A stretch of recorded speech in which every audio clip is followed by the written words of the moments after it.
1947년 어느 날 잃어버린 염소를 찾아 사해 부근 골짜기를 헤매던 베두인은 한 동굴 속에서 2000년 전에 기록된 거룩한 문서들을 우연히 발견했습니다. 그 후 고고학자들은 사해 부근의 쿰란 지역을 탐사하여 1956년까지 10년 동안 11개 동굴에서 약 900개 정도의 고대 문서들을 발견했습니다. 쿰란 공동체는 쿰란 문서에서 자신들을 공동체, 다수, 회중, 빛의 자녀들, 정의의 자녀들, 경건한 사람들, 영으로 가난한 사람들로 표현하며 출애굽 이후 광야에서 생활했던 이스라엘 백성을 모델로 조직되었습니다. 이들은 율법 연구를 통해 주님의 길을 준비하기 위해 광야로 가서 생활했습니다. 이들의 규칙서는 재산을 공유하는 독신자들의 공동체를 묘사하고 있으며 이들은 흰옷을 입고 공동식사를 했습니다. 쿰란 공동체에서 공동식사의 중요한 두 구성 요소는 빵과 포도주였습니다.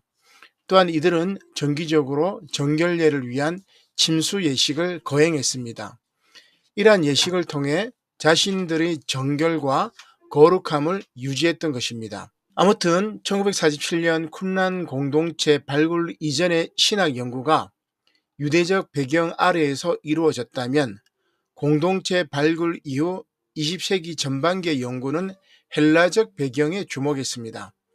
그러나 20세기 후반에 들어서면서 신약 성서 연구에 그레코 로만 세계에 대한 관심이 불어닥쳤고 이를 통해 요한복음 연구에서도 로마적 배경에 대한 예수상 혹은 요한 공동체에 대한 연구가 시작되었습니다.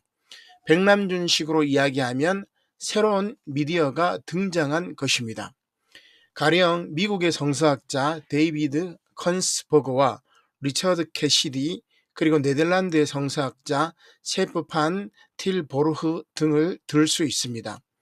이들은 요한 공동체를 로마 제국의 지배 아래 있는 피지배 집단으로 규정하면서 4세기에 그리스도교가 지배 집단의 종교로 부상한 이후의 정치적 입장과는 다른 것으로 보고 있습니다. 곧 이들은 요한 공동체의 새로운 예수상, 즉 신왕으로서의 예수상을 부각시킴으로써 비정치적인 것으로 오해되었던 요한 공동체의 예수 고백에 담겨있는 사회 정치적 함의를 드러내고자 했습니다. 이를 통해 요한복음서의 예수 연구에 새로운 가능성을 제시하고자 한 것입니다.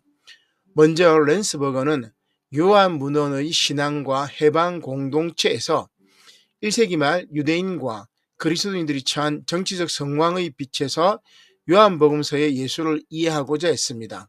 곧 요한 공동체는 로마와의 충돌을 피하지 않았으며 예수의 제자들은 예수를 자신들의 왕으로 삼을 것인지 아니면 가이사를 왕으로 섬길 것인지 결정해야 한다고 말합니다.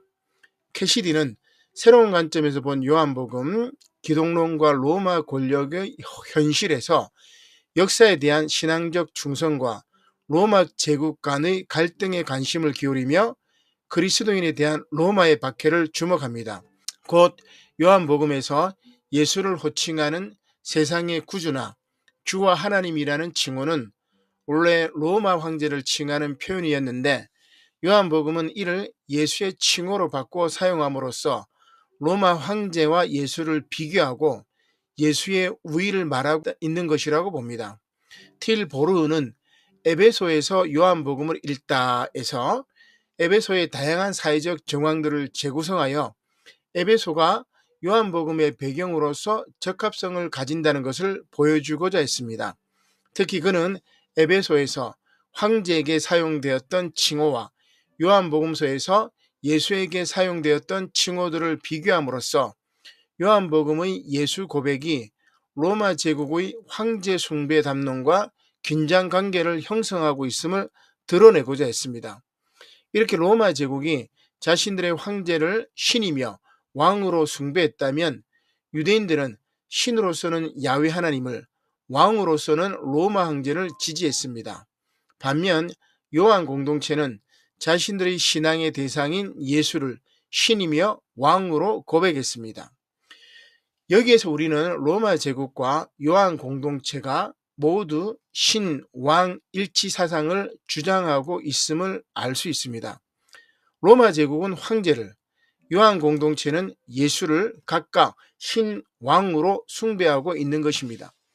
요한 공동체가 로마 제국의 식민 통치 아래 있었다는 점과 로마 제국의 신왕 일치 사상이 제국의 통일성을 확보하기 위한 식민 통치 이념의 일환이었다는 점을 감안한다면 로마 제국의 신왕 일치 사상과 요한 공동체의 신왕 일치 사상의 차이는 두 집단 간의 내재된 갈등을 시사합니다.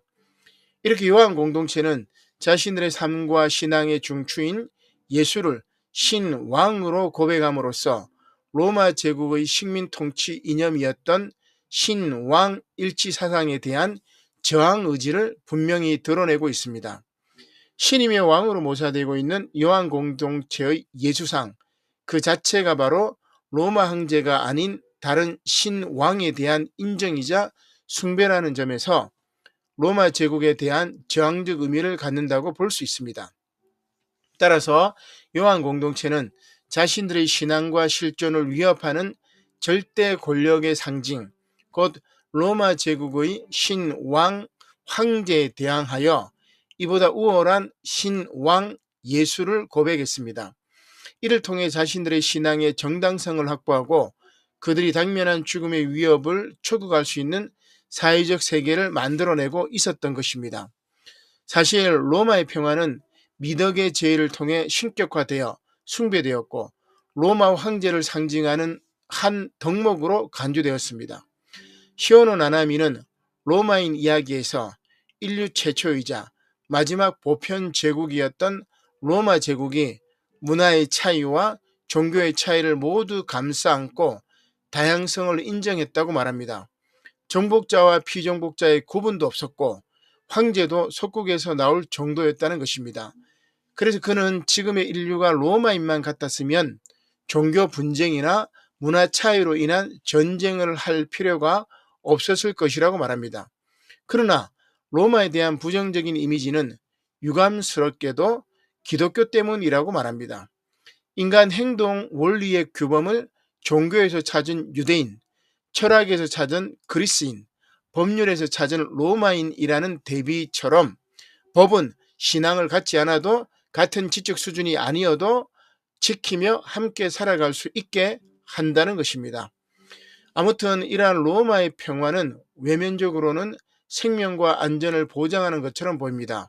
그러나 지배를 받는 이들의 입장에서는 복종을 담보로 한 폭력적 성격을 지닌 것, 곧 비소통의 폭력이라 할 수 있습니다. 따라서 요한복음은 로마의 평화와 그 폭력적 성격에 대한 요한 공동체의 거부를 소통과 사랑의 연대로 나타내고 있는 것입니다. 가령 요한복음서에서 현저하게 사용되고 있는 영광, 은혜, 진리, 길, 이름, 자유, 생명과 같은 단어들은 로마 컨텍스트의 독자들에게 매우 익숙한 용어들이었습니다. 그러나 단어들은 신으로 숭배되었거나 로마 황제를 표상하는 데 사용되었던 말들입니다. 그런데 요한복음서에는 이러한 용어들이 비교급이나 최상급으로 사용되고 있는 경우들을 볼 수 있습니다. 비록 로마의 신으로 숭배되었으며 황제의 덕성으로 간주되었던 이러한 미덕들에 대한 비교 우위적 표현들이 예수와 로마 황제의 직접적인 비교나 로마에 대한 직접적인 거부를 나타내고 있지는 않습니다. 그러나 그것은 로마에 대한 저항 의지를 우회적으로 드러내고 있는 것으로 볼 수 있습니다. 따라서 로마의 박해를 암시하는 단어로 증인, 심판, 정죄, 보혜사 등의 법적 용어가 등장하고 친구를 위한 죽음이 예수의 새 계명인 서로 사랑하라의 최고 경지로 언급되고 있는 것은 그리스도인의 박해와 관련된 정황을 반영하는 것입니다. 사실 그리스도인들은 대부분 밀고에 의해 로마 법정에 서게 되었습니다. 요한 공동체는 예부자에 의한 고발뿐만 아니라 죽음의 위협 앞에 선 내부자들에 의한 고발도 의식하고 있었던 것입니다. 그래서 요한 공동체 안에서는 내부자인 친구를 위하여 목숨을 버리는 것이 가장 큰 사랑으로 간주되었던 것입니다.